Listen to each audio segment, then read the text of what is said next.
describe Wuthering Heights in quotation marks 2026 in 3 words? Oh dear Lord.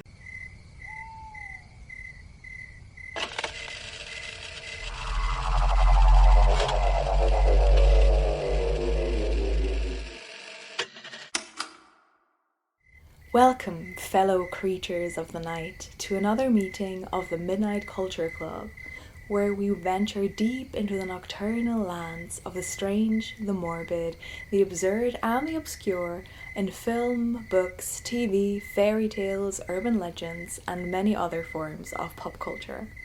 I am Xenia, your master of ceremonies, and I declare tonight's meeting officially in session. Applause.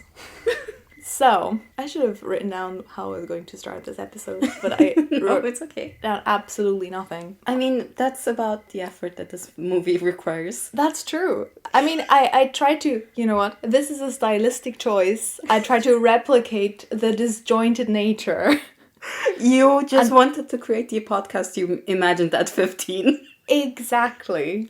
You know? Which is, before I realized that sometimes it's good to know what you're doing before you start. Ooh. As you've heard, we have a guest today. Yay. Anna is back. The returning hero, Anna. Back at it again. You have returned like Heathcliff after his mystery absence. We're talking today about something that you could call a movie, which is the new adaptation of Wuthering Heights. Wuthering Heights in quotation marks. The quotation mark is doing a lot of heavy lifting. More heavy lifting than you could expect quotation marks ever to do. Yes. Because you may have heard this, but it's not an adaptation of Wuthering Heights. Weirdly enough, I don't think it works as not an adaptation. That's true as well, yeah. It doesn't work. It doesn't work in any way. Yes, this new adaptation is by Emerald Fennel, who also made 2 other controversial movies, Promising Young Woman and Saltburn, which, in my opinion, were both better than whatever this is. Oh, okay. I mean, they have issues, but they are somewhat coherent. Yes, the storyline. There is one. There is a storyline that you can follow, and I watched Saltburn yesterday because I wanted to have seen all the whole Emerald trilogy. I saw your Letterboxd review. And Saltburn actually has symbolism that is there for a purpose. So it's already a million times better than Wuthering Heights. I thought we should, at the very beginning, so everybody knows what's going on, briefly talk about what are the characters, what is the plot, what is roughly the idea of what is going on. We've already mentioned that Wuthering Heights is claiming to be an adaptation of the novel Wuthering Heights by Emily Brontë. And I think we should first say a few words about what the book is. I mean, I can summarize what I remember. Mm-hmm. So, essentially it is about the worst people you have ever heard of. Mm-hmm. And you're hearing a person who hates all of them. Mm-hmm. Nelly. Icon, in my opinion. Narrate how they destroyed each other. Yes, she's just slagging off these people for 200 pages. Oh, yeah. Wuthering Heights, it is set on the Yorkshire moors. That is very important because the scenery and the moors themselves play a really big role in the story. It is called Wuthering Heights because Wuthering Heights is the house where, one of the 2 houses where the story mainly takes place. And Wuthering Heights belongs to the Earnshaw family. The Earnshaw family, at the beginning of the story, consists of a father. The mother has died before the story begins, and there are 2 children. There's Catherine Earnshaw, who is one of the main characters, and there's her older brother Hindley. At the beginning of the book, Catherine is a child, and Hindley is already a teenager. And then their father comes home one day and is like, guess what I brought? A little souvenir. An actual person. Exactly. He brings home a random child he has found in Liverpool. That child is Heathcliff. And I'm sure you've heard the name Heathcliff. And a lot of people spell it wrong with an E at the end. but there's no E at the end. Oh. It's all Kate Bush's fault. It's the old-timey E that you just attach at the end of every word, I guess. Oldie worldy. Oldie worldy. Oldie Heathcliffy. Wait, why does that make him kind of cute? When he arrives, he's Heathcliffy because he's still Baby. a little child. We don't really know what Heathcliff's background is, what happened to him before he comes to the Earnshaw family. As far as we know, he was just there, and then this random person basically kidnapped him and was like, you're gonna live with me and my crazy children in this house on the moors now. Yes, very much. Essentially, Heathcliff and Catherine are two very wild children. Mm-hmm. They are not really behaved in any way, but also the entire situation around them kind of lets that behavior go on. And then one day they are, I think, playing in the moors. Mm-hmm. And they happen to come across another house. Exactly that one. Thrushcross Grange. Impossible. Yes. It's what a tongue twister. So Thrushcross Grange is kind of their closest neighbour, but it's still quite far away. And it is this very nice house, sort of like quite sophisticated. It has these nice gardens, and there's a family who lives there, which are the Lintons. And the Lintons are kind of a contrast to the Earnshaw family, because while the Earnshaw family and Wuthering Heights are like very, very wild and kind of rough, chaotic and brutal, the Lintons are this kind of gentle and kind of... And genteel. And genteel, yes. They are wealthier, they are quite well educated, and they are also... White. Yes. No, sorry. They are definitely white. The trademarked TM Caucasian. They also have 2 children, a son, Edgar, who's kind of sickly, but the way I remember him from the book, he was kind of like a sort of scholarly type. Yes. He was quite sickly, but he's very intelligent. There's not much. He's just, he's fine. He's I feel there. like he exists. He's like your friend's boyfriend. Like, not your friend's boyfriend, but like your friend's, as in the concept of your friend's boyfriend. Yeah. His name's like Matt. He's like, what, 5'8". He has shaggy brown hair. Mm-hmm. Except, of course, Edgar is blonde. Oh, sorry. Because he has shaggy blonde hair. The Lintons are all blonde. Oh, yes, true. Mm-hmm. Because they are white TM. They are white TM. Well, but I think him just being just some guy. He's a bit boring, but, he's fine. The thing is, you will meet him at a pub where your friend's like, oh my god, this is the love of my life. And then you try to have conversation with him. And you realize that this man has never done anything in his life. And he has no desire to. Personally, I didn't mind Linton. I thought he was okay. I think I was just glad to have someone who was relatively normal for a change. Yes. Obviously, compared to the insanity that is going on with everybody else, he is kind of boring. That's Linton. He has a sister, Isabella. And Isabella is... Well, at the beginning, we don't really...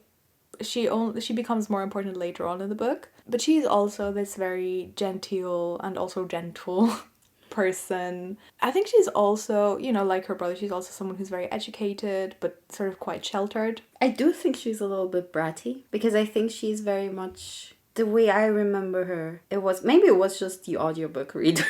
Just read her with an annoying voice. But I felt like there is something that is almost... You can tell that she is accustomed to getting everything she wants. And I think that is something about the Lintons, just in general, that they are very that sort of class. Yeah. They are definitely more privileged than anybody else in the story. Absolutely. And so they meet. Exactly. So Kathy and Heathcliff are running around on the moors, as they do. And then they meet the Lintons. Basically because Kathy breaks her ankle. And they get help from the Lintons. They help them. And because she's injured, and this was the 19th century, she just lives at their house for like 6 weeks or something like that.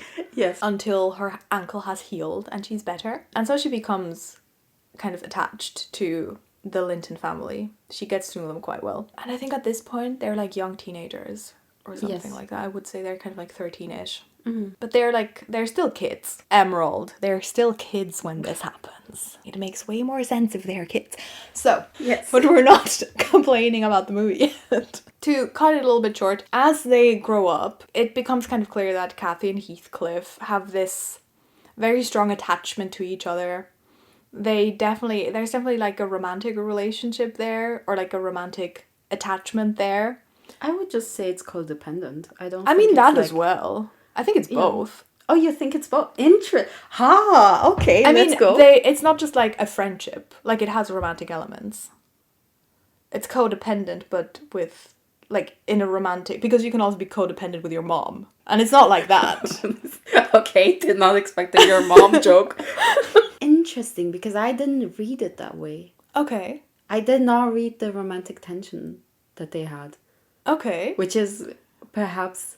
Wait, I think you've told me something different. Really? Before, yes. Okay, go on. What? I think you've told me before that how you read this interpretation where they said it's not, like, it's just like this kind of weird incestuous thing, but not a romantic thing.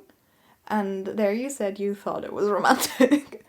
Oh, that was a very specific context, I think. No, because I agree. I do agree. I think, okay, this is so... Very quickly, I think that it is something past romantic. I think that it is so codependent that is also the very famous quote, right? The whatever we are made of, his soul and mine are the same. Yes. That I think to boil it down to either an incestuous sibling dynamic or a romantic dynamic is sort of wrong.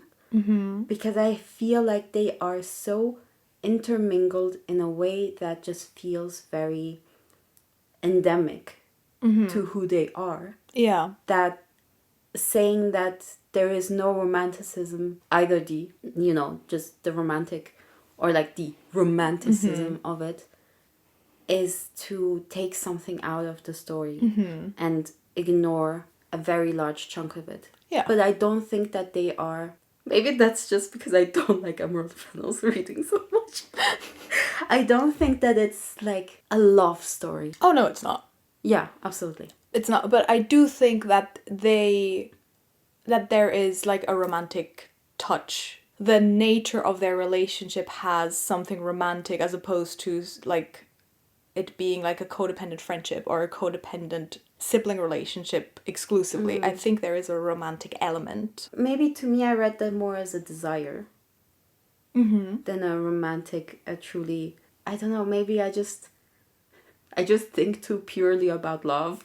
I'm like, no, but love is not this. Love is kind and love is great. No, because to me, it... Like, if you say there is something sexual, yes, I think so as well. Mm-hmm. I just don't think that there is a true love there. Yeah, I see that. You know? I think what I mean by romantic is like it's more of a couple dynamic than like friendship or siblings dynamic. I think that's what I mean. Yes, no, I would agree with her. Yes. Yeah. Not necessarily that they're actually appreciating each other or anything like that.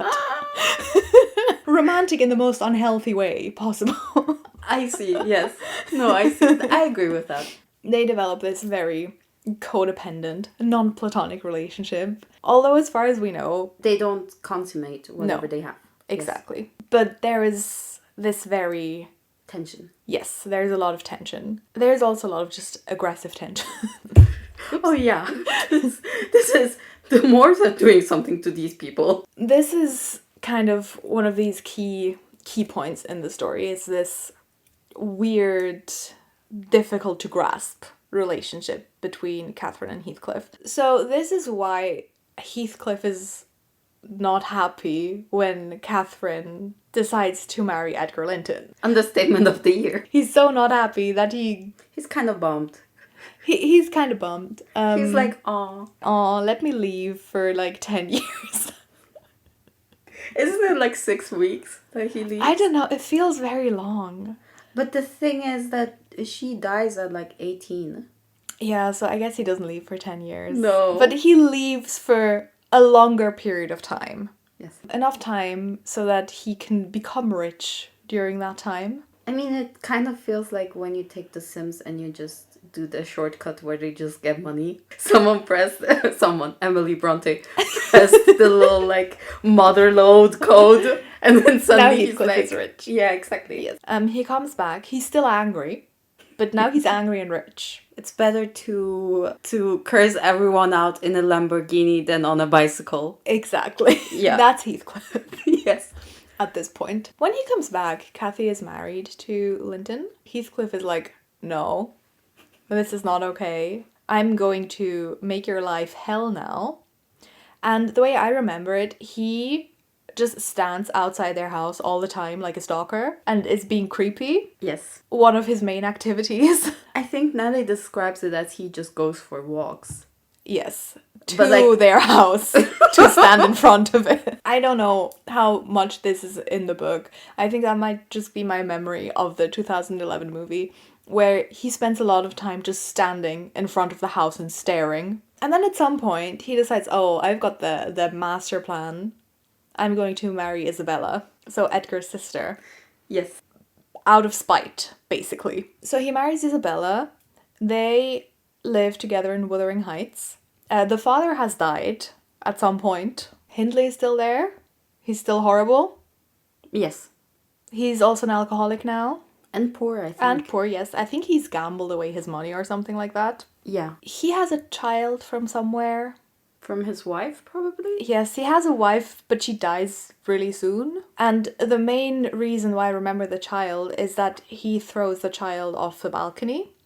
And Heathcliff catches the baby, which is the only nice thing Heathcliff ever does. Like the only selfless thing where he's like, I'm going to save this baby from literally death.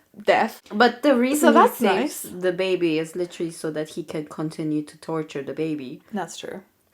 it's like he's like, no, don't break this just yet. I still need it. So yeah, you can see they're all lovely. The poor baby. The baby turns into a really messed up person as well. Yeah. No surprise there. The baby's called Hareton, and the baby will be important at the end. Basically, now we have Heathcliff and Isabella and Hindley and baby. Yes. In Wuthering Heights. Heathcliff gets worse. Yes. He is... Started at the bottom, now we're lower. Yes. He's really abusive to Isabella. Like, he's really, really horrible to her. And at some point, they also have a baby. The baby is called... What's the baby Linton. called? Linton Heathcliff.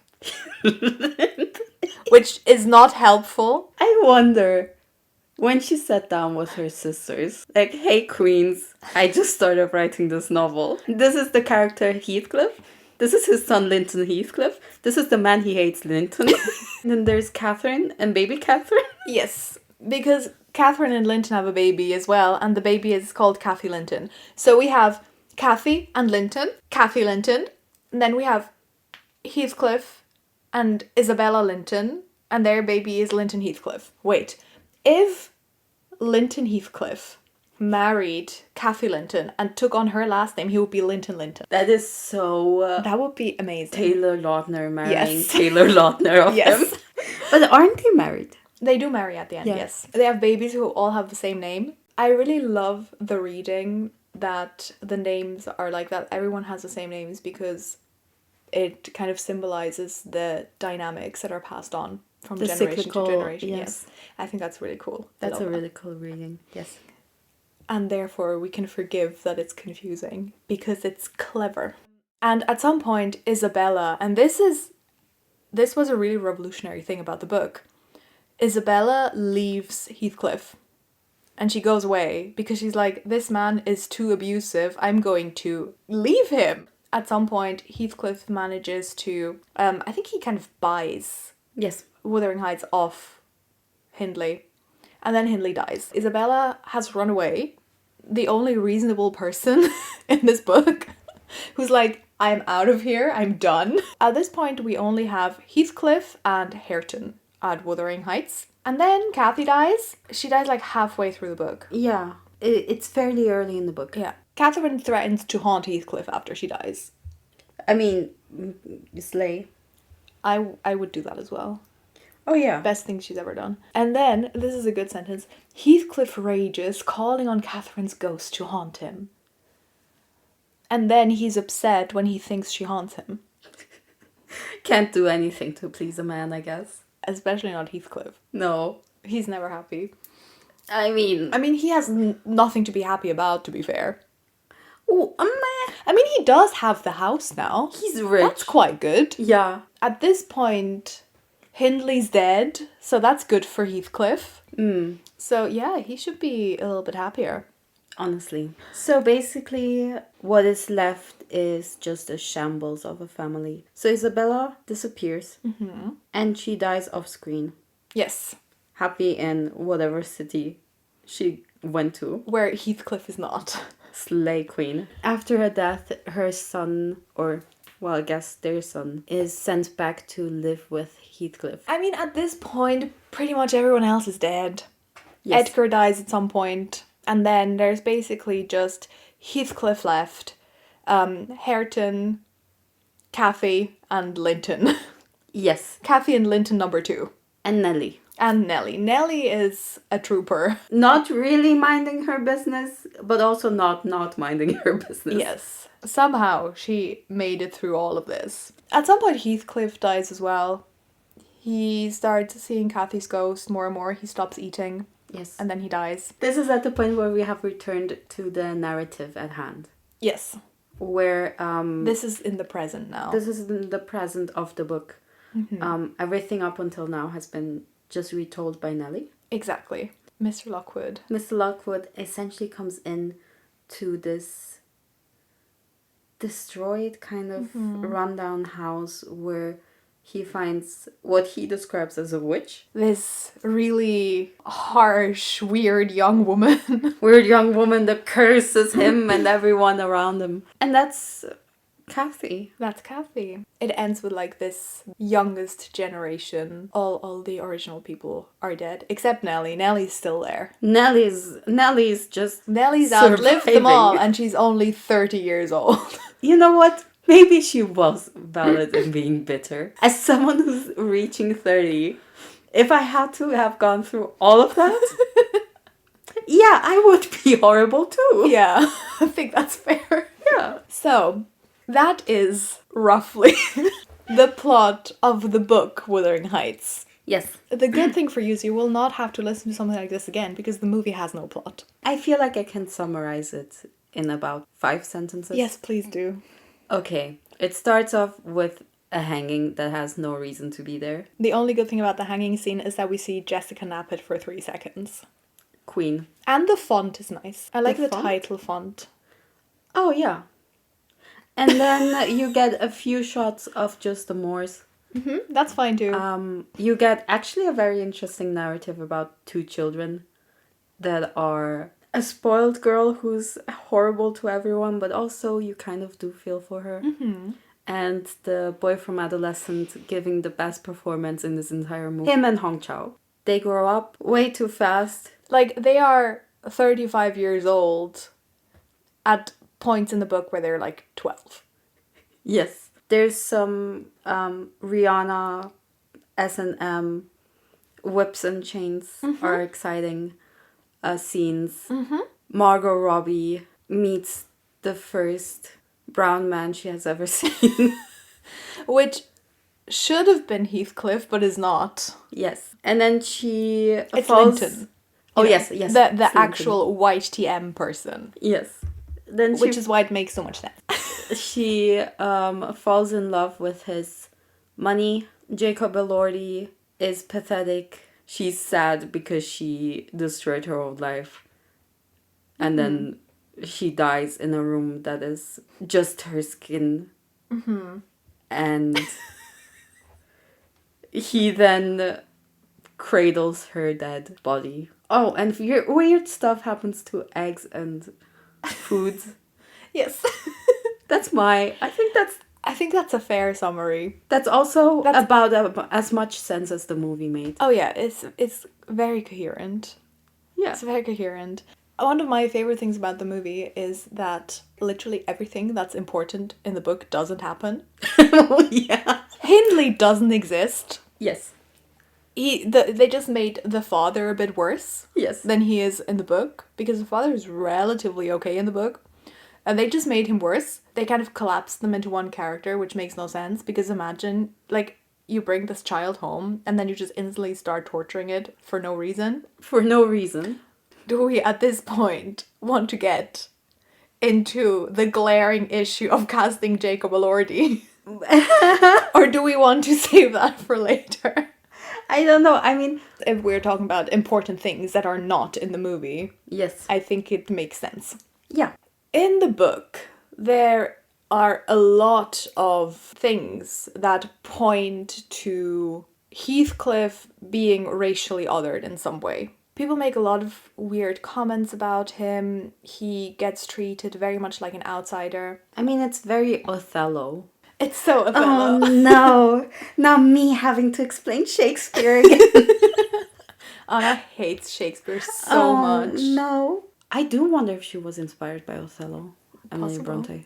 Essentially, Othello is the story of a man who is driven to madness, I think. Mm-hmm. He is racially other. Mm-hmm. Things happen, he is manipulated, and violence ensues, and people die. Shakespeare. Mm-hmm. It's very similar to what happens to Heathcliff, in that, as readers, perhaps as the modern reader, it would be easier to skip the bits that make him racially other. Because it is, to us, there are certain terms being used. Like the slur for Romani people. Mm-hmm. Yeah. Or I don't know if it's a slur or not. The Moor. I'm not sure if it's... Because slur, in German it is a slur. Yeah, I think in English it's more like just like an antiquated... Yes. term.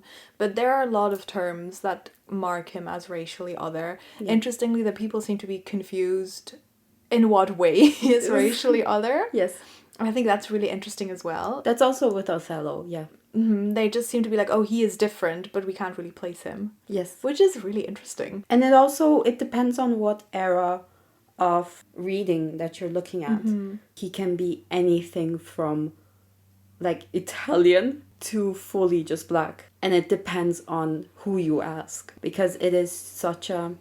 The way that race was talked about in those times seems to us in a modern lens very diffuse, not quite clear, just because we don't have certain of the cultural background that they had at the time.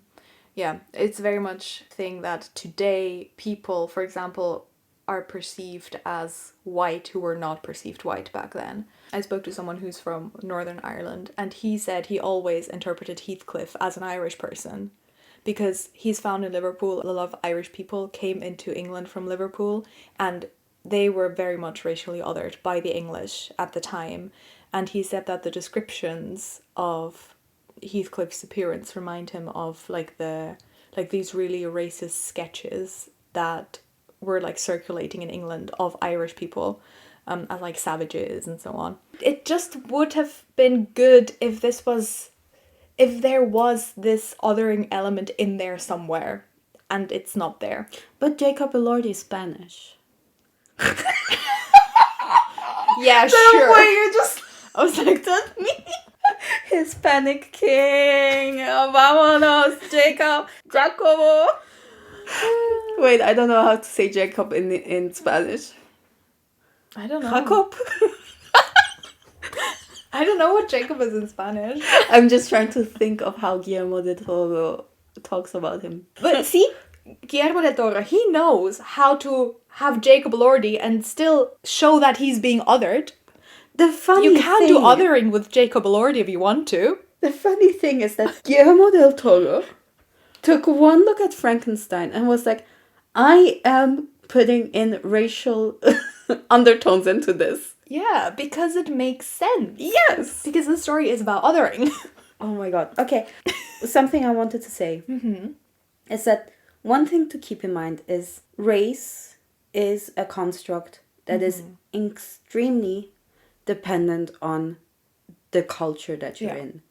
And that's exactly what you just said with Heathcliff being able to be read as Irish. And he's also, you can do readings of Heathcliff as a Mediterranean man, as even a black man, as also an Asian man. Yeah, he could be a lot of different things. He just is not white. Yeah, he's not perceived as the same by the people he's living with. Yeah. I mean, it's also very interesting when you talk about Appalachian people and how their closeness to the black community often marked them as racially other, even though they are white. I guess we have to kind of rephrase this a little bit in the sense that casting a white person, from our perspective, white person, wouldn't necessarily have been a problem if you had managed to convey the othering in some way. Absolutely. They just seem to dislike him for an unknown reason. It seems like there's something classist happening in here, where they seem to dislike him for being poor. Which could have also, like, you could have gone with he's perceived by them as lower class and made that very clear in a way that seems deliberate and conscious. But it's not. It's not. it just doesn't really transpire. No. It feels like all these really important structural issues that are at the core of the book, they just don't exist. Yes. They're just gone. They're just gone. We don't need to talk about these things. Well, I guess if you're 15. I guess if you're... Also, that is... Emerald Fennel said that the movie is the way it is because she adapted it the way she understood Wuthering Heights when she read it at 15. I think she's lying. Oh, go on. I understand that maybe when you're 15, some things go over your head. Maybe the race thing goes over your head if you're like a white person who's also very privileged. But like also, Miss Emerald. Yes. And also, you know, going back to the cultural thing, that can also be something that culturally to her, she might have read the descriptions and not understood them, but also not looked them up. That happens. Yes, absolutely. Yeah. So I can understand that, like, as a teenager, that goes over your head. There are a couple other things where I'm like, I'm sorry, but I doubt you read this as a 15-year-old and were like, this is BDSM. I don't think she read this as a 15-year-old and came up with the whole Isabella plotline. Listen, That's a lie. She read Wuthering Heights and then she had to read Marquis de Sade for some reason. Oh, and then she mixed it up. Yeah. That would actually make sense. You know, I don't even think that you have to be super faithful when you adapt a book. If you're going to call it an adaptation, I think you do need to keep... I mean, not even then. Just if you make a movie, you have to keep the things in the story that are the reason why the story happens. Right? Which explains why so much of it feels so disjointed. Because a lot of the things that cause the plot are not there. Like, you have no Hindley, you have no othering of Heathcliff. Those are key points in the book. And if they're not there, so much of it just falls apart as a story. Absolutely. I think that if we're talking about adaptations, I find that with certain adaptations, it has kind of become a little bit of a trend that because certain things are already assumed to be understood, they are taken out. The story then cannot stand on its own. This is just generally one of those things with book adaptations that's really hard to do. Where you want to have a balance between being understandable to people who are coming into this blind and have no idea of the prior story, and not being boring to people who have read the book and perhaps want to see specific scenes. Controversially, this is also one of the reasons I don't like the Hunger Games adaptations. Yeah. Because I find that they cannot stand on it on their own. They really need the backup that the books provide. Yeah. That is one of the things that I think falls short with this adaptation as well, where there's just not enough meat on the bone. Yeah. The problem is, even if you... I think my thing about this movie was I was expecting it to be kind of not a very good adaptation, but I thought it would still be like... If you look at it in isolation as its own product, it would still be like a decent movie. But it made no sense. Yeah. I don't think that you could walk into that cinema, regardless of whether you have read the book or not, and be able to say, this thing happens because of this thing. Or like, there is no cause and effect. Unless you're making like a super experimental movie, and it's not a super experimental movie. Yeah. Unless you're making like Eraserhead, you need to have some cause and effect. So I'm like, okay, we have this event, and that leads to the next event. Okay, maybe this is one of the big problems and issues that I have with this adaptation. I feel like it does not want to commit to being its own thing, but it also does not want to commit to being faithful to the book. Or to being faithful to the ideas of the book, because it does not have to be exactly the same. Absolutely not. You can make a really good adaptation that's very different from a book. I'm thinking a lot of Joe Wright's work, you know, Pride and Prejudice, Atonement, Anna Karenina, are all movies that can stand on their own, that are enhanced by reading the book.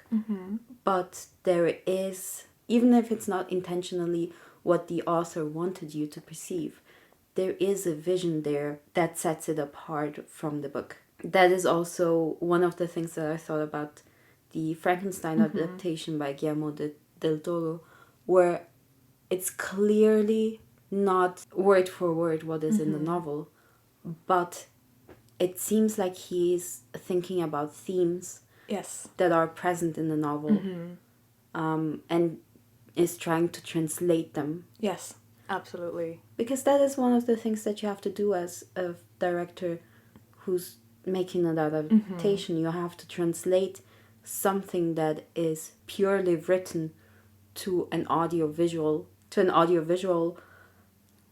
medium. Thank you. And that's difficult. Yeah, I don't think it should be this very cut and dry take of, it either is exactly like the book or not at all, and then it's a failure. I agree. One thing that it reminded me a lot of Poor Things, which is funny because I also thought that Poor Things failed as an adaptation. I did not like Poor Things as a movie. Yeah. Sorry. I think that's fair enough. Yeah. But I feel like it failed as an adaptation because it also took out the racial elements. That the original novel is very much about Scotland and about the colonization of Scotland. Yeah. Like if you take such a core theme out, yeah, you have a problem. You have to add something else to it. And but what I find really... Sorry. No, go on. Because Yorgos Lanthimos is Greek. Yes. Greek people love to complain about being colonized by the Turkish. He could have done that. But he didn't. Yeah. But that would have been... it would have been, to some degree, it could have had a similar function in the story. Yeah. But, I understand that maybe you'd be like, I don't really know enough about this element. Yeah. But you could, translate it into something that's more familiar to you. It is just, to me, it's one of the big issues that I have with that adaptation. And also a big issue that I have with Wuthering Heights. You know? Yeah.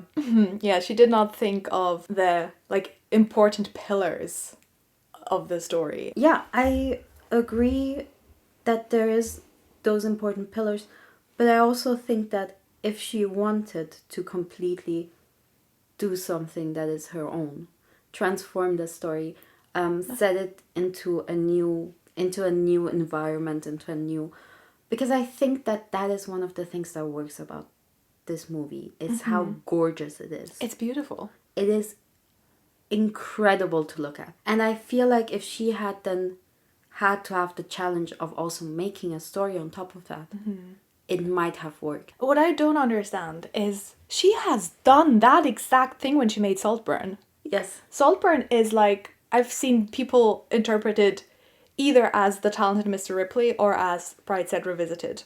It has references to both, but this is exactly, it is something that is inspired by a famous story, but she very clearly did not make it an adaptation, but just took inspiration from it, and it was much better. I mean, I think so too, because I think she was challenged to actually make something cohesive. Whereas with this, she had... I think that is one of my big problems with the adaptations, that sometimes it becomes a shortcut and makes the director lazy. Yeah. And you're not challenged into having to make this thing make sense. Because you kind of think, oh, well, people know the story, so they can fill in the blanks. And I also think that, I mean, sorry, not to go full on Frankenstein, but it's because It's fantastic. It is so good. It's incredible. There is very interesting modes with adaptations as well. Because if it is a story that is so well known, has been done so many times, I personally look forward to new takes on the same story, because Absolutely. you can add things and new readings and new ways to perceive them. The way that, for example, the Guillermo del Toro adaptation really plays with our cinematic imagining of the creature. And then with how it is different in the book. Yeah. And translated as one of the first one to do it on such a big scale. I think that is something that is truly missing in this adaptation. Where it seems so devoid of references to other Wuthering Heights readings. Yeah. It's similar to what you said before. Like, you can, obviously, if you make an adaptation of like a classic, it's great to have a fresh take on it. But I think the problem is that instead of adding something, she just took away and did not give it anything in addition. And those gaps are really there. Have you ever made ratatouille? No. So ratatouille is this dish that is made out of different legumes and different like vegetables and tomato. One of the big things is tomato, because the tomato, when you put it in the oven, breaks down and becomes sort of a sauce for it all and holds it together. And there was this very famous Tumblr post, I think, where someone was like, I thought I can just skip out on the tomato. But you can. And then they put it in the oven, and what came out was just dried vegetables, because you have no sauce. Emerald left out the tomato. Emerald made a ratatouille without tomato. Emerald, no! Emerald, no! You need the tomato. The tomato, Emerald! Or if you don't like tomato, you can like substitute it by, I don't know, some cream or something. Yeah, you need something liquid in there. That also binds everything together. That is a very good metaphor. For how this movie feels. Yes. Yeah, it's just a tray of dried vegetables. With nothing to bind it together. Yeah, that's what... Because I also think, as going back to this movie is gorgeous. I do think this movie is absolutely beautiful. The scenery that was chosen is great. The Wuthering Heights house itself is incredibly beautiful to look at, and filmic, just such a pleasure. Yes. There are also moments in the film that I think would have worked. I love that scene where she quote unquote breaks her ankle and is then like lying there and posing herself for Edgar Linton Yeah. to find her and be bewitched by her. That is such a fascinating take. However, I think personally, and maybe I'm just saying defund the arts. But personally, I feel like if she had to be more economical about what she's filming and what she's showing, it might have been, we would have been able to linger longer on certain moments. Yeah. And those might have made more sense. It felt very jarring how fast cut this movie is. I felt like that, especially like the first half. It was just like one thing after the other, but there wasn't, it was the tomato that was missing. It wasn't coherent. It was just this scene, then the next scene, then the next scene. I think it gets a little bit better. Towards the cohesion gets a bit better towards the end. I think other things get worse towards the end. For example, I think the children were way better actors than Margot and Jacob in this movie specifically. I think that the children, it just makes more sense for them to act that way. Yeah, probably it was that as well. And I also think that to a certain extent, I wonder if the direction was act as a child. Because I think that they did a good job at that. Yeah, well, maybe the direction was just questionable then. Because these people can act. These are really good actors. They are good. Have you seen Margot Robbie and other stuff? She's great. Very good, yes. They are both very good if they are... I don't know, if they have better direction, if they have a better script. I mean, not necessarily just a better direction. I mean, Saltburn, Jacob Elordi's good in that. I mean, I think he's also much better cast there. Like, yes. I think he is very... In Saltburn, he plays this rich, kind of very spoiled young man. And I think it really works for him. I think he's very well chosen for that specific role. And clearly he can play very different roles. I mean, he was really good in Frankenstein. Yes. I thought he was great in Frankenstein, which is kind of the opposite of his Saltburn character. Yes. And he was great in both of those. He was also, actually, surprisingly, I don't like Euphoria. But he's really good in Euphoria. I don't remember him in Euphoria. I just remember there being a tall guy. He's very terrifying in a very toxic male way. So he should have been good as Heathcliff. I think that might have been why she cast him. Also, when he played Elvis in Priscilla. Oh my goodness. He was incredible. He was so good. I think that what we're taking away from this is it is so odd how the missing tomato makes this movie fall apart so much. Because the other ingredients are good. The costuming, beautiful. By Jacqueline Durand, right? Durand? I think so. Is it Durand or Durand? I don't know. Anyways, the costuming. The costume person. Incredible. Made by this legend of filmmaking who has made some of the most beautiful, most interesting and just captivating costumes of all time. However, why was that not used to tell a story? Yeah. Because one thing that really bothered me was how many beautiful costumes were displayed. Yes. And they had no cohesion as to telling a specific tale. Yeah. For example, Kathy, throughout the movie, she wears a lot of red. And at the beginning, she's put in a lot of milkmaids sort of styles. And then when she gets married, she is wearing a lot of much more elaborate gowns.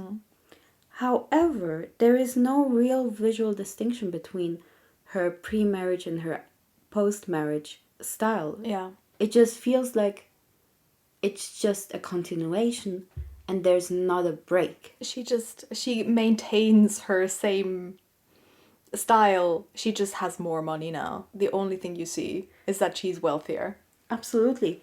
And I think that that's such a missed opportunity to show her having, a more simple style perhaps, or perhaps something that is more fitting to the Morse. and then having this stark break, and suddenly she is put into these costumes that she cannot escape out of. Yeah. Because what she wears before already feels like a costume in a way. Absolutely. And not to be like, oh, the 2011 movie is so good, but I think the Andrea Arnold film does this exactly, because before she marries Linton, she always wears these kind of earthy tones and maybe like a blue or something, and then she gets married and then she's all in red. It's a clear distinction. It's a color she hasn't worn before ever, and I think that works really well. I think also that is a reference that to me should have made sense, because it is Catherine and red.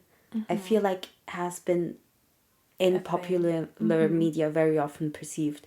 The Kate Bush music She's video. In that red dress as well. It's a very strong red, and I think that imagery of that bright red in the middle of sort of this dreary, beautiful landscape, but that is very monotone compared to, this stark bright red. It works so well for Kathy. It's so beautiful, and yet it means nothing in this film. Yeah. It's just, oh, that's Kathy's colored. You just described it really well. It's this one really bright and kind of, I mean, red is a color that's very much associated with like drama and maybe also passion, maybe also a bit of aggression. Yes. And I think those are all things that characterize Kathy. She's a very dramatic person. Yes. She has very big emotions, and it suits her really well. And I saw this one review by this German guy. He was like, well, Kathy wears a lot of red. She is the red flag of the century, so that works. I'm like, yes, exactly. Okay, well, let's continue on that one, if we're going there. I feel like for some reason this movie pulled its punches. That's one of the things that in Saltburn is so fascinating. How long we linger on things that make us uncomfortable. Yes. This movie feels like it just wants to glaze over those parts. And that's one of the things that I found so sad, because I wish that, and I think that Emerald Fennel as a director would have been able to capture the truly horrific and just, I mean, to use the term abject of a lot of the things that happen in the book. And yet it feels like we are just supposed to look at Kathy and Heathcliff and go, oh, yeah, yeah, because she does use there are a couple of abject moments in the film, but they are kind of not used for anything much. Well, there are some that I think do express something. Go on. Like the one where Kathy is like really horny, and all those food noises, like someone is like kneading bread, and the noise is like very loud, and it has this like very erotic quality, and it's also kind of gross, but like I thought actually that was, in my opinion, the most interesting scene of the movie. Yes. Because she actually did something there with the way things are portrayed. Like it was actually, there was form, meaning, connection. It's also so visceral. Yes, that was fun. Yeah. That was a fun scene to watch. It was a bit gross, but like in a good way. Like, and I wish we had lingered on that. yes. Because I feel like even that scene is so fast. And it just, you're just led to the next moment that happens. Yes. Another thing that I also thought was interesting is that there is this egg imagery that kind of ties the two of them together. Essentially, Catherine pranks Heathcliff by putting eggs on his bed, and he then, when he sits down and then stands up, they break, and he then caresses the egg yolks, which I thought was such an interesting way of showing her harshness and his yearning for that.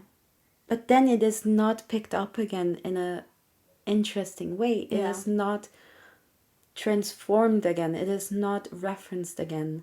It is, I mean, it is referenced, but it is only referenced so that we understood that he's back. Yeah, it doesn't, because he then later does the same thing to Kathy. He puts eggs in her bed when she's already married to Linton, and then she sits down and you hear the noise and you're like, oh, you know that with Heathcliff. Yes. But that's it. I wish that she would have lingered on those eggs, and that there would have been something perhaps a little bit gross, but also, okay. Next point. I want to say something more about the eggs that I just noticed. It's very unnecessary, but I think it's funny. So, because he sits on the eggs, and then he takes away the blanket, and I think he breaks one of the egg yolks with his finger. I'm like, I'm sorry, you're telling me the weight of Jacob Elordi sitting on an egg and the egg yolk is intact? That's impossible. You know, he's just that man is 10 meters tall. He weighs a butter feather. Oh, he is very light. I don't know. Yes, I'm sorry. You were saying something. I mean, actually I wish irrelevant, probably. I wish the egg yolks were that strong. Have you ever tried to separate egg yolks and egg whites? Yeah, those egg yolks, weak. Honestly, they need to go to the gym. They should. Maybe Jacob Tougher Elordi should skin. take them. They can work out together. Just Jacob and the egg yolks. Why is that so cute? I'm just imagining a little egg yolk. So, this is how you lift a dumbbell, a little egg. Oh my gosh. See, that is very Jacob Elordi as Frankenstein's creature again. You should just watch Frankenstein. That's ridiculous.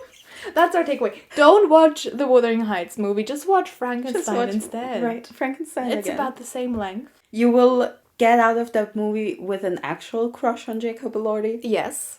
And that even though he's a reanimated corpse. And he murders people, but you go like...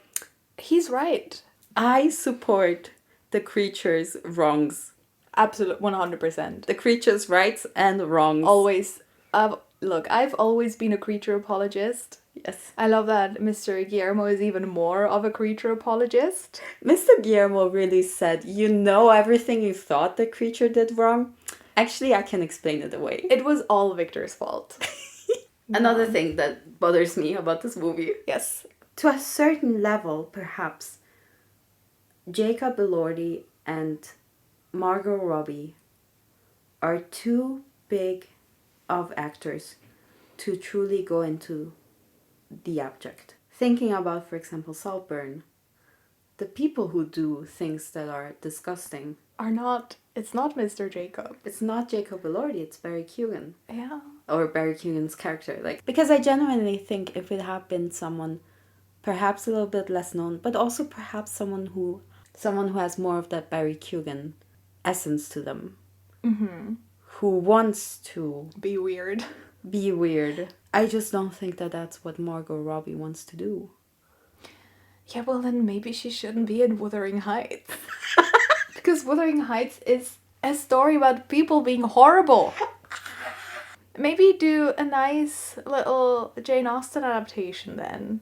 I think that my biggest problem with the Wuthering Heights movie is that it felt to a certain degree like too safe. It did not go to the depths that I was expecting it to go. Yes. It relied too much on our understanding of the novel, while completely taking out the tomato of the novel. Yes. I don't know. Yeah, it just lacks. It's also funny to me because the things that are like kind of hot TM but also weird about the books are just not in the movie. Like when he digs the grave and he's like trying to get to Catherine, and that scene, that is crazy. Like that is such a insane and incredible scene. Yes. I just don't understand why she didn't put that in. And we know Emerald is not past grave desecration. Oh yeah, she loves a She loves a grave desecration. A Jacob Elordi grave desecration is right up Miss Fennels. It's exactly what she does. Yeah. Miss Ma'am. I don't understand. Like, let him dig up the dead lady. Imagine how cool that would be. Because no one ever dares to do that. I don't understand. It would have been so cool if she... Because then I would have been, you know what? You were brave. And I wonder if, on the one hand, it has to do with big studio execs who... Maybe this movie was just too expensive. That's my take. This movie cost too much. So they had to be like, oh, we have to play it safe. Yeah. Fair. Maybe that's also why, the egg yolk wasn't allowed to be broken on the bed.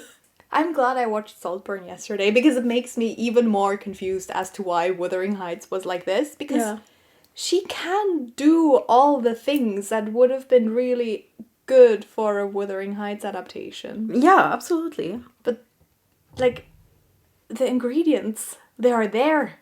They are there. It's just so sad. Loved the Yorkshire Moors. Beautiful.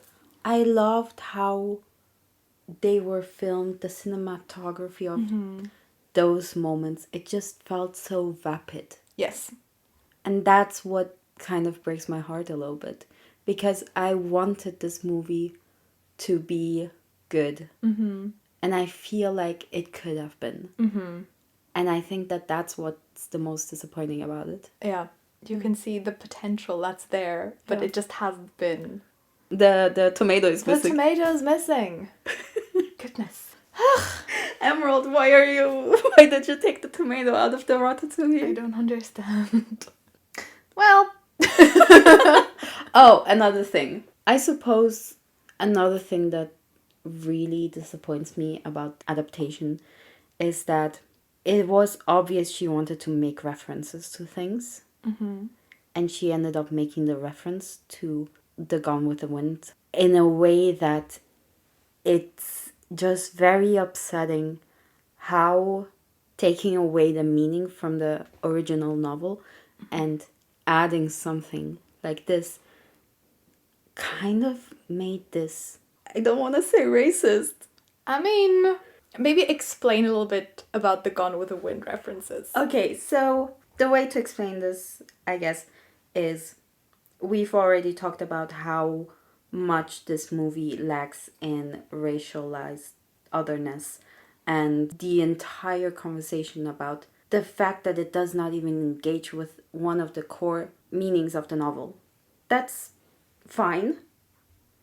However, Miss Fennell turns around and references a movie from the 30s, Gone with the Wind, which is very racially charged and should be discussed as a movie that is important for filmmaking and upsetting because of the way that it treats black people. Mm-hmm. For those that don't know, Gone with the Wind is a movie about the Civil War in the United States, and it centers this young woman who falls in love, who then decides to marry someone else, and is an offspring of a plantation owner. So herself is a plantation owner. So the themes that are being dealt with in this movie, it was also a book, but in this movie, are very upsetting when we look at it through our now lens. Mm-hmm. And with basic human kindness. Yeah. But yes, it is a very racialized movie that then makes it such an odd choice to put somewhere where you're trying to say, oh, we are skipping over the racialized aspect. Mm-hmm. And also to me, it kind of feels weird because the person who is racially other in this movie and who has a big role is Nellie, and it is Hong Chau, who essentially takes on the role as a maid, which then harks back to Gone with the Wind, and where we're talking about slavery and where we're talking about, which is then very upsetting in the context of Hattie McDaniel, winning an Oscar and not being allowed to be part of the ceremony because of the laws at the time and because of the fact that Hollywood did not want to upset segregational laws. Yeah, and she just wasn't allowed to be there. She wasn't allowed to receive the laurels for a role that was also, let's be honest, at the time very demeaning. And then to make that connection to then again have a racialized other as the maid, who is then seen as the villain and who is then interpreted as the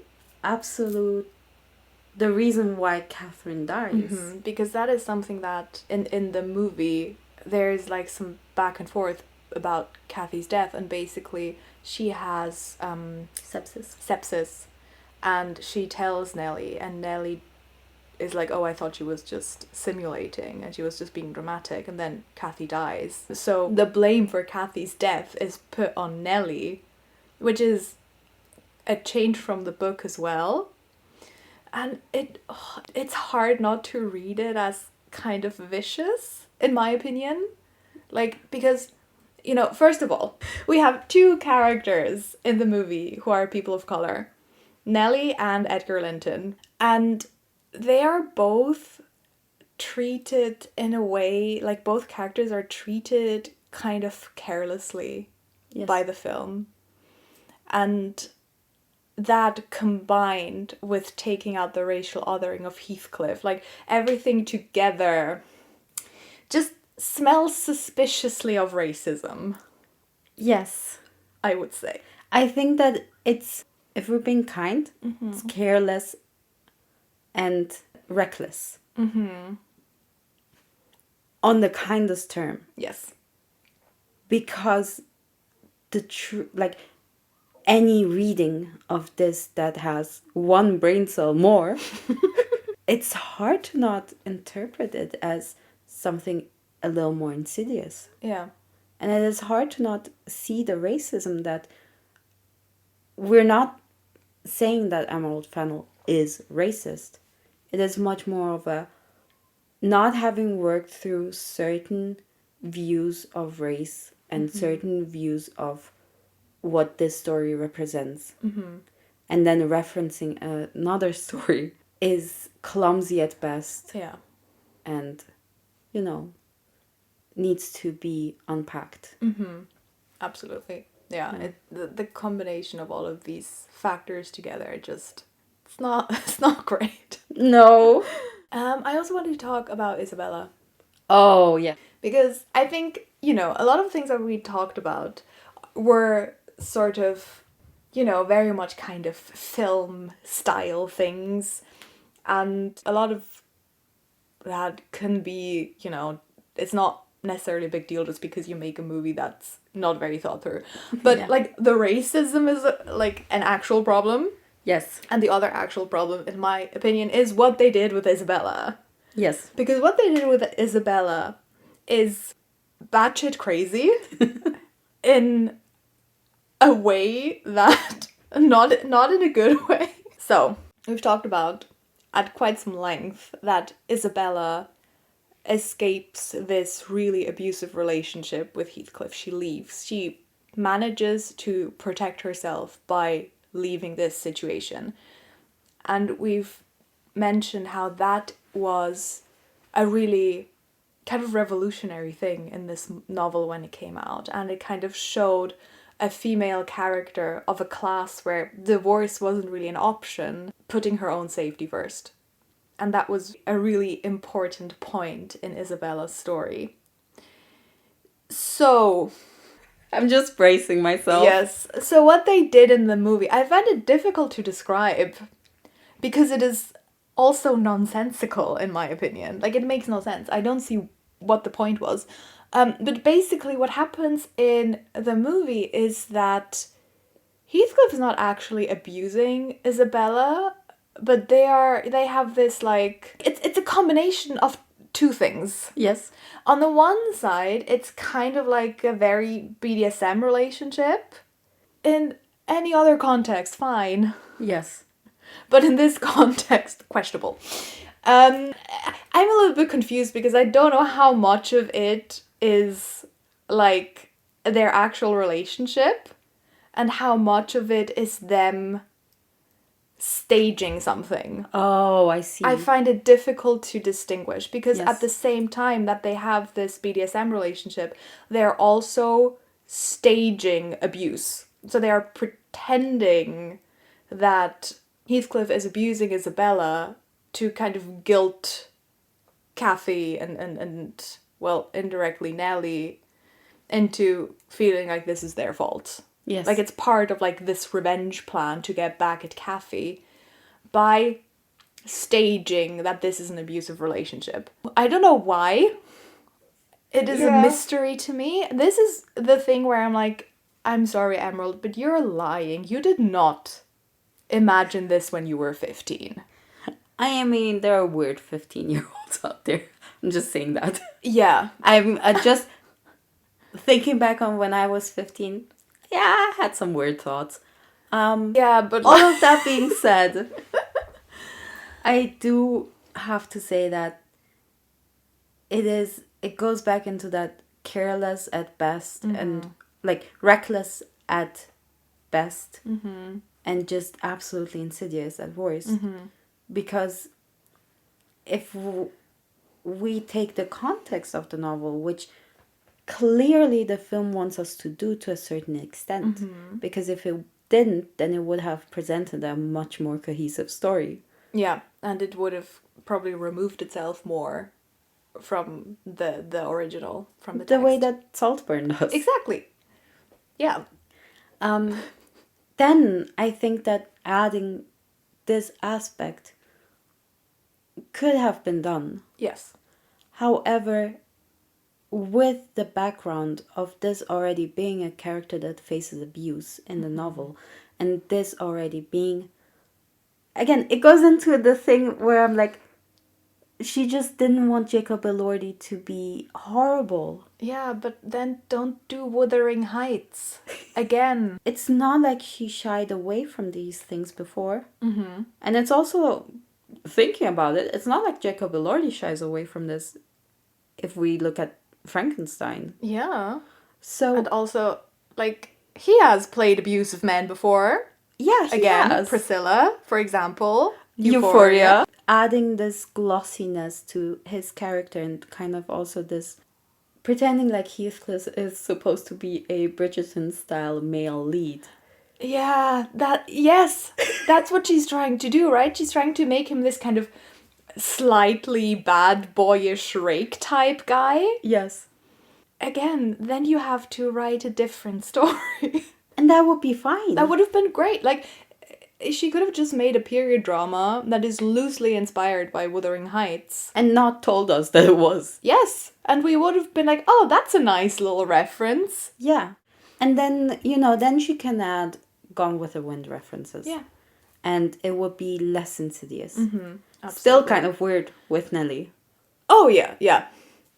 But also, yeah, very much that the context of it all is being presented as if it's not important when it truly is. It's like we're being gaslit into believing that it's not that deep, even though everything is telling us it is that deep. Yeah. This is what this movie felt like, being gaslit. Yeah. Yeah. Like, you can ignore all of this stuff. Yeah, it's clearly there, but it doesn't matter. Don't look at it. Like, don't think about it. No, just look at how hot Margot and Jacob are. Turn off your brain. Also, they had zero chemistry. Oh, no offense. They didn't. No.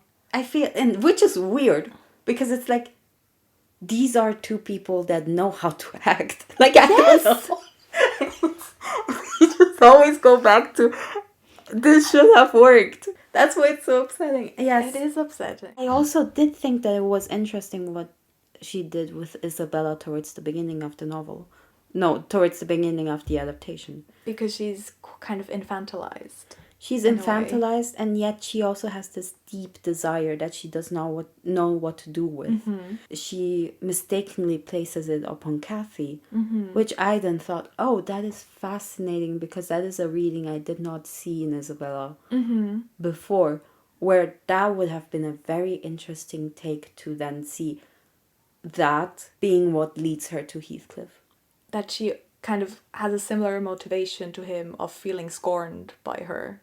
Yes, and feeling like this desire for Cathy that she cannot place. Yeah. And then that would have been a very interesting, dynamic then to think of Cathy and Heathcliff as being one soul. Mm-hmm.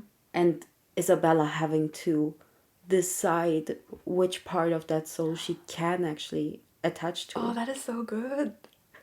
Emerald, next time you make a movie, you ask Anna first. Just send me the script, Queen. Yeah. Hey, Queen. That would have been incredible. That would have been great. Okay, maybe my take is Emerald Fennel needs to be gayer. She's at her best when she's being gay. When she's like being, homoerotic. Yeah. Because that was so fascinating to me to kind of have this Isabella is into Cathy moment. Mm-hmm. And that is also, if she had done an original story, she could have done that. That would have been interesting. Yeah. What about Cathy having these two people in her life? Like, okay, this is the movie that I wish Emerald Fennel had made. It's about this young woman, or maybe this woman who turns out to be 35. I guess. Who has a very close relationship to her weirdly adoptive brother. Mm-hmm. And then marries into this family and has a weirdly close relationship to this sister-in-law. Mm-hmm. And then those two characters get together. And it's about kind of the devastation of that. Imagine that movie. That would have been very interesting. Imagine also Margot Robbie playing that part. Oh, that could have been so good.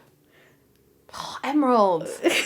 Stop it. Text me next time. Yes, I swear. Like, hey, Anna. Queen. Anna knows how to write a story, okay? Run this by me next time. Yeah. I think one of the things that kind of bothered me was really this kind of... I think if, she had gone more into this obsession that Isabella has with Cathy and then really have Isabella and Heathcliff stage kind of their whole relationship, I think that I could have seen that work. I think... especially at the time in which we live at the moment. Yes. The whole, this is not actually abuse. They are just faking it thing. Yeah. Feels like, again, insidious. Yes, especially with how culturally it seems that the Me Too movement has really lost its steam. Mm-hmm. That then to go into, this woman's just lying. Also, when you're the director of Promising Young Woman. Yeah. That's crazy. Miss Ma'am. Okay, I have an explanation. Go on. Somewhere between Saltburn and Wuthering Heights, Emerald has lost her memory. I think that could explain it. Yeah. She has lost her memory. She was shown the movies that she made and then said, replicate this roughly. Yes. And then she's like, I guess I'm gonna have to do this now. She put it into ChatGPT. This feels like a ChatGPT Emerald Fennel adaptation of Wuthering Heights. That's the thing. That's why the tomato is missing. ChatGPT went, you don't need a tomato for Ratatouille. No, I'm just gonna I'm just gonna pretend I'm writing a script based on these two movies and a weird summary of Wuthering Heights. Oh my god, we cracked the code. I think we did. Emerald, you can tell us that you lost your memory. It's fine. It's okay listen, Queen, some of us are a large language model. Yeah, but next time when you want to use ChatGPT, hire Anna to write your script. So my Brazilian name is Bia. And they call me, because my father just asks me stuff. He's just like, hey, how do I phrase this better? So my family calls me BAI. That is amazing. Yeah. I love that. So, Anna AI, I guess. Yes. Anna PT. No, wait, that sounds wrong. Anna GPT? No, wait, what kind of other large language models are there? I mean, there's too many of them. I use so little of them that I just don't know. I mean, same. I'm like, I will not touch the devil's technology. Thank you very much. Not the witchcraft. Not the witch. I mean, no, witchcraft is so much better than AI. Oh. Because witchcraft has soul. Oof. You pour your blood into it. Oof. I mean, you can argue that, AI was built out the blood and hard worked sweat of a lot of people. That's true. But, it stole all of it. That's just exploitation. Yeah. Like, at least if you're a witch, you're using your own blood. Yeah, absolutely. If you're an ethical witch. I also would have thought yeah, sorry. I was just going to continue. Yeah, no. Go on. I also would have thought that it would be interesting to have had the future generation. Yes.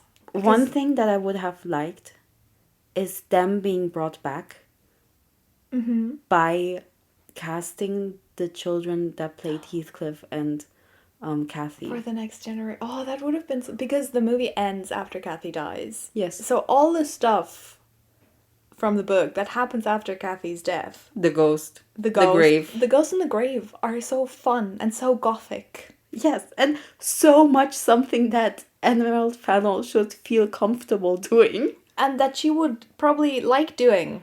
Absolutely. Do the ghost! Do the ghost! Do the grave!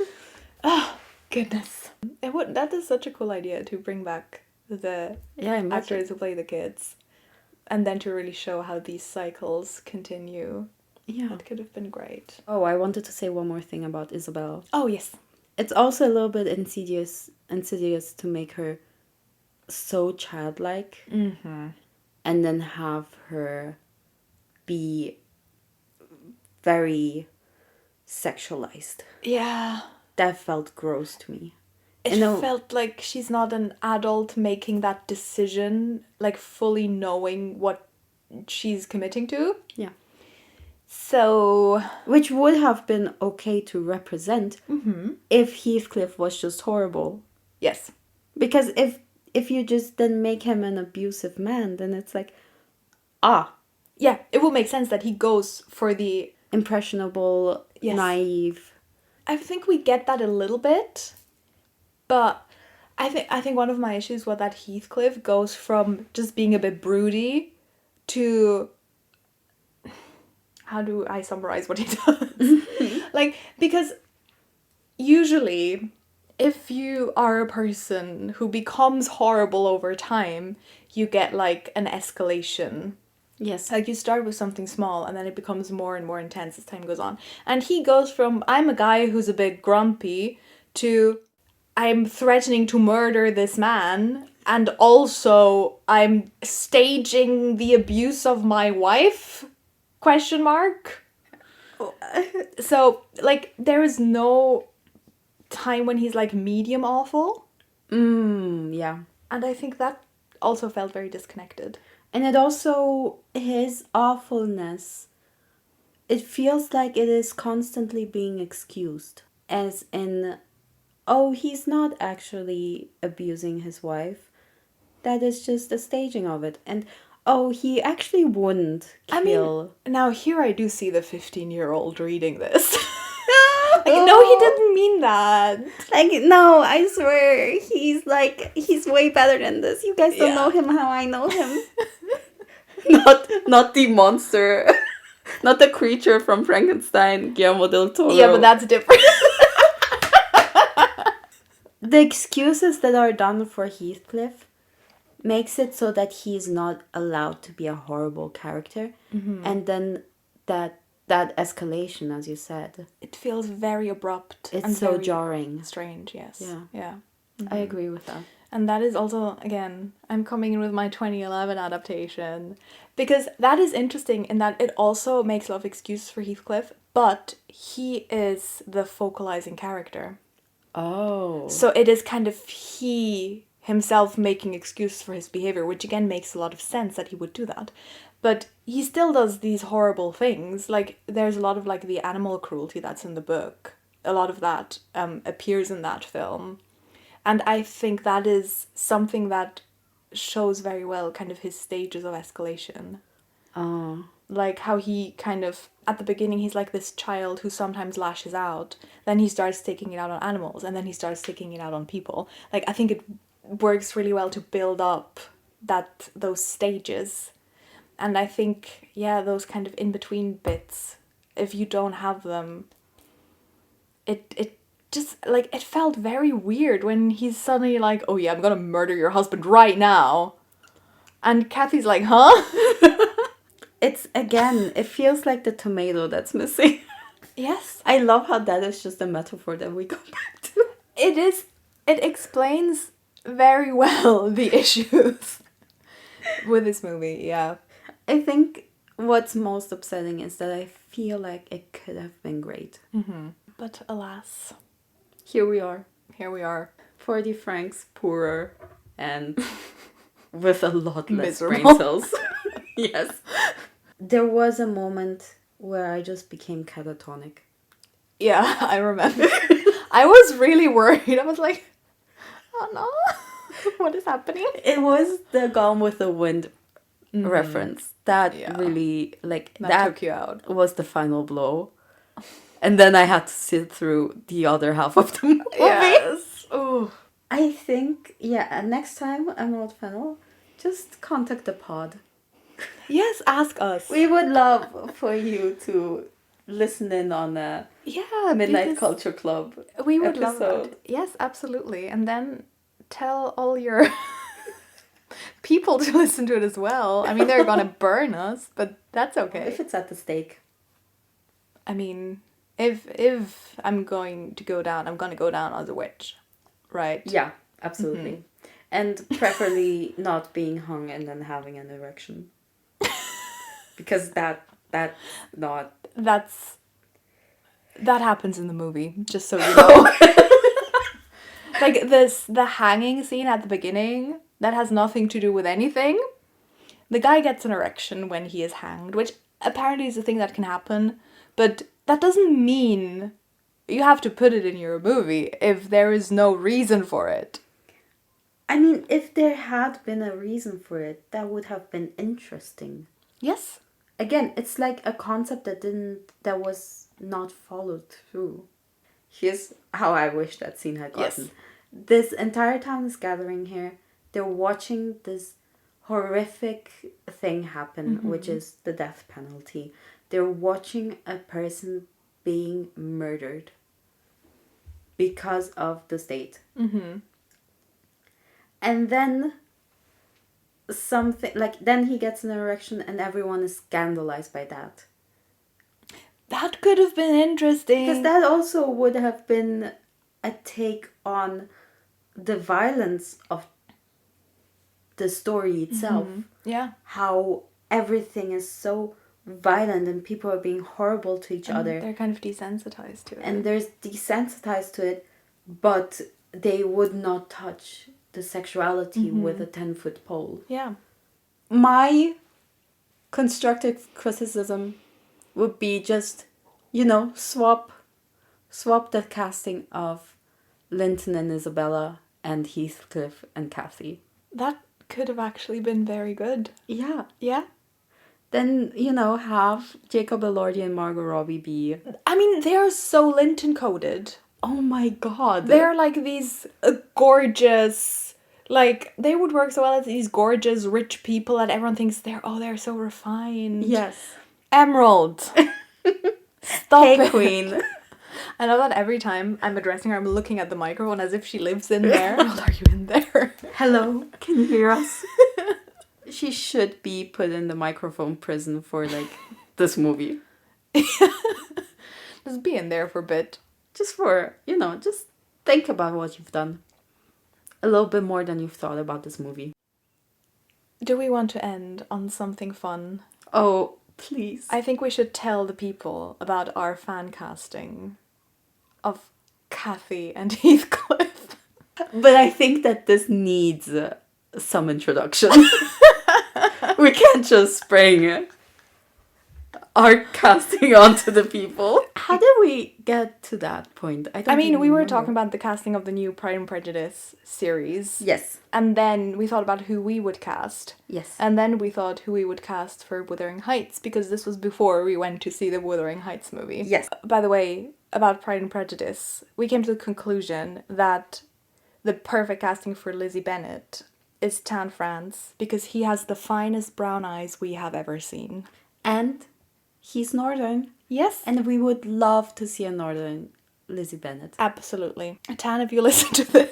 Mr. Tan France, you and Emerald Fennel, reach out to us. We have ideas. Emerald Fennel gets like a really serious criticism. And for Tan, we're like, have you considered playing Lizzie Bennet? That would be great. Oh my god. And so then we went Northern.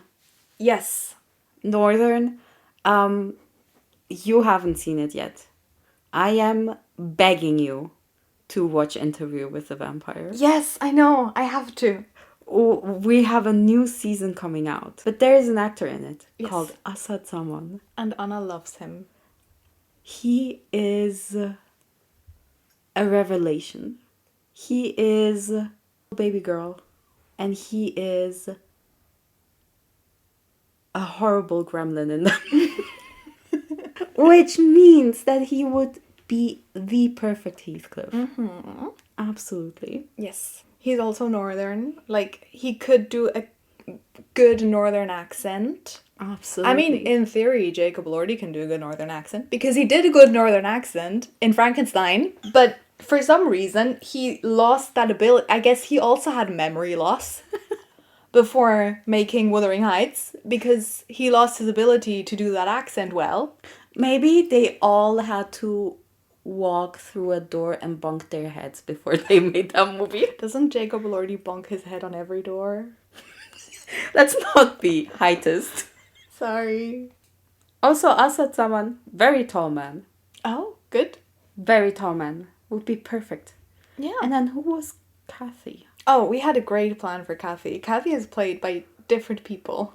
Oh, yes! So, our plan for Kathy is the three Antonys. I have no idea where this came from. Tan France. I mean, yes. I mean, I know that some of it is me watching Queer Eye again, because one of the Antonys is Anthony from Queer Eye. But now I'm questioning, which Kathy would he play? Because he's way too sweet to play any of the Kathys. Ghost Kathy? You said Ghost Kathy has to be Anthony Perkins. Oh, yeah, because he's actually a ghost. He would be great as a ghost. So yes, three Antonys. Anthony from Queer Eye, Anthony Perkins, and Bridgerton Anthony, who is actually not an Anthony, but Jonathan Bailey, but doesn't matter.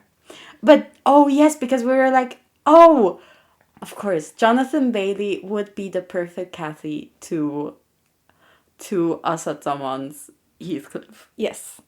So, I think we then went for Anthony from Queer Eye because of the cooking scenes.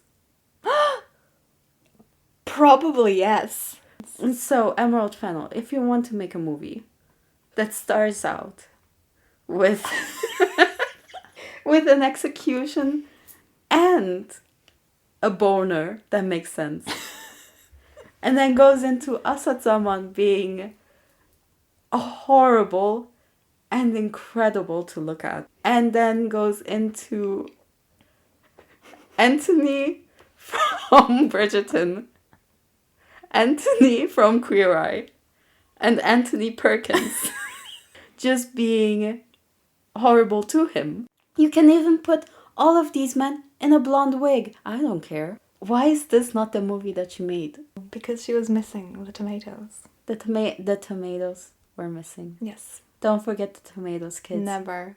Which is where Anthony from Queer Eye comes in again. Hey. He would know that you need tomatoes in your ratatouille. And he would tell you. He would tell you, and then he would bring a corgi and be excited about it. What we could have had. What we could have had. But alas, we did not. Yeah, I think that's the end. What an afternoon for us. Yes. That is a 2 hour and 46 minute recording. Holy fuck. I'm curious to see how long the episode is going to be. 5 minutes. It's just us explaining our fan casting. I would listen to it several times. Yeah. Again on a loop. So when you've watched this, just like the cycle of abuse in Wuthering Heights, just go back to the start. Listen to this again. Forever. Make your children listen to it as well. Absolutely. And then name them a slight variation of your own name. Thank you so much for having me on. Of course, it was lovely to have you, as always. And you, my lovely creatures of the night, please remember the tomato when you make a ratatouille, because you know what happens if you don't. You will be read to filth for 2 hours and 46 minutes by us. Anyway, I will shut up now. I hope to see you again soon here on the nocturnal side. Sweet dreams and good night.